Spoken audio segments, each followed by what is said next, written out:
सिम्मी की शादी एक जॉइंट फैमिली में होती है जहां उसके पति राकेश के चाचा चाची भी साथ रहते थे। उनकी बहू मेघा सिम्मी की जिठानी लगती थी।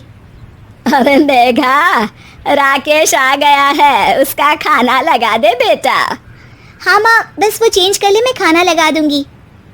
सबके कमरे में जाने के बाद सिम्मी और राकेश साथ खाना खाते हैं, जिसे देखकर मेघा को जलन होने लगती है।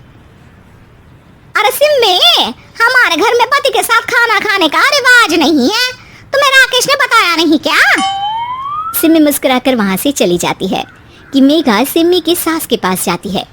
अरे चाची जी, राकेश भैया तो सीधे हैं, कुछ नहीं बोलते, कुछ नहीं समझते, लेकिन आप तो सयानी है ना।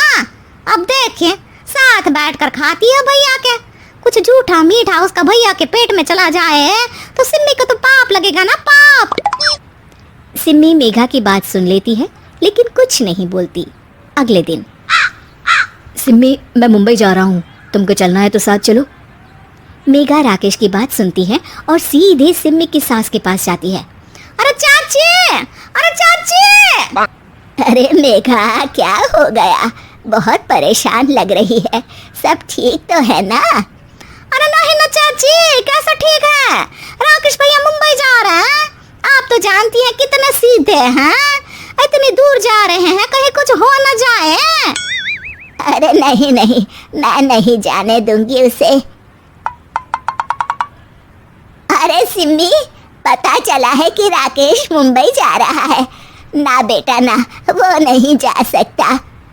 अरे माँ, उन्हें ऑफिस के काम से जाना था, लेकिन आपको तो पता है ना, उन्हीं दिनों मेरे मायके में शादी है, तो वो अपनी जगह किसी और को भेज रहे हैं। अच्छा अच्छा, तो फिर ठीक है। सिम्मी समझ जाती है कि मेघा ने सास के कान भरे हैं। वो सास से कहती है, माँ जी, लेकिन हम दोनों कुछ दिनों के लिए मसूरी जा रहे हैं। आप तो जानती हैं कि शादी के बाद हम कहीं नहीं गए। अच्छा अच्छा, ठीक है, जाओ घुमाओ। सास वहाँ से चली जाती है। सिम्मी अपने कमरे में कपड़े पैक कर रही होती है कि तभी मेघा आ जाती है। अरे गर्मी में सर्दी के कपड़े काहे पैक कर रही हो? सिम्मी को मेघा पर नाराजगी तो होती है, लेकिन फिर भी वो कुछ नहीं बोलती। दरअसल मैं और राकेश हनीमून के लिए मसूरी जा रहे हैं ना। कहाँ? हनीमून? हाँ हाँ, हनीमून। क्यों? हनीमून के लिए तो पति पत्नी ही जाते हैं ना, तो मैं और राकेश जा रहे हैं। मेघा भागकर सिम्मी की सास के पास जाती है। अरे चाची, सच में तुम लोगों जितना सीधा परिवार तो मैंने देखा ही नहीं है। अरे अकेले भेजोगे दोनों को? मैं और सुरेश तो कभी अकेले नहीं गए। हाँ भाई, हम तो परिवार में ही अच्छे, बड़ों के बीच, ऊपर से खर्चे है भगवान। अरे चाची, पहाड़ी इलाका है, कुछ हो गया तो? सास सीधी सिम्मी को बुलाती है, लेकिन सिम्मी तो वहीं सास के कमरे के बाहर ही खड़ी थी। बस मेघा दीदी, आपसे यही उम्मीद थी। अरे बड़ी हूँ, घर के कायदे कानून तो मैं ही बताऊंगी ना। अरे तो अपने घर में रखिए ना सारे कायदे कानून। आपकी सास खुद खाना बनाती है, क्योंकि आप यहाँ आकर मेरी सास के कान भरती हैं। आपका पति हमेशा खुद खाना लेकर खाते हैं, क्योंकि आप मेरे घर में ये देखने के लिए बैठी रहती हैं कि मैंने और राकेश ने साथ खाना खाया तो खाया कैसे। मेघा दीदी, आप अपने घर और घर वालों का ख्याल रखिए, मेरे घर में ज्यादा घुसने की जरूरत नहीं है।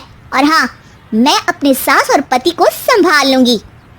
मेघा चिल्लाती हुई वहां से चली जाती है, जिसकी आवाज सुनकर राकेश वहां आ जाता है। सिम्मी, मैंने तो तुम्हें पहले ही अपने घर का माहौल बता दिया था।